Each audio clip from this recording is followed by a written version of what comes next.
S. Downs News, and today I'm interviewing Matilda Cook.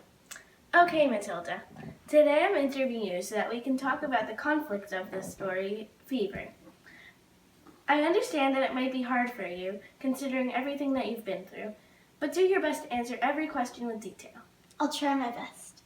Great. Let's start off with a type of conflict called man versus man conflict. So can you tell me about any man versus man conflict that happened with you or any other character in the story? Of course. Well, when my grandfather and I had been wanting to go into the city, away from the fever, the doctor had thought that my grandfather was a fever victim. This was when there was a man versus man conflict between the farmer who was driving us and me. I was so angry that the farmer was lying about how we were only in his car for a few minutes, so I started to yell at him. Oh, I remember that part. Well, on page 83, there are multiple times that you and the farmer have a conflict. For example, you state, "He's lying, and we can't walk."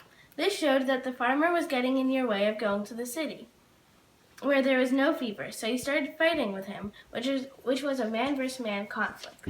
It sure was. Now, let's talk more about a different type of conflict, man versus nature. Is there an event in the story that was man versus nature conflict? The whole story is a man versus nature conflict. Everyone versus the yellow fever, obviously. Anyway, it is very hard for people to survive the yellow fever. It was an obstacle for everyone, and unfortunately many people died. For example, on page 159, it states,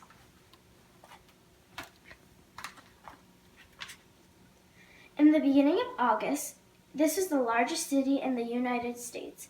40,000 people lived here, near as I can tell." He pointed to the jumble of notes and letters on the desk before him. "More than half the city has fled, 20,000 people. How many dead, sir?" "More than 3,000, enough to fill house after house, street after street." This shows that everyone had to fight the yellow fever, but the yellow fever almost always won. That's terrible, but thank you for your answer. Now, on to our last question. Was there any man versus society conflict? If so, when? Well, in my opinion, there was a man versus society conflict when people tried to leave the city, and the people in charge did not let them because they might have the yellow fever. For example, on page 81, it says, "We have been authorized by the town council to keep out fever victims. I have asked you to step down so our doctor here can have a look at you.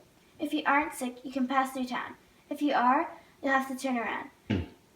By doing this, they do not allow people who have the fever and need help from hospitals to pass. This could lessen the population even more if the sick people could not have a good doctor to care for them. I completely agree. Well, that's all for today. Thank you so much for your time, Matilda. My pleasure.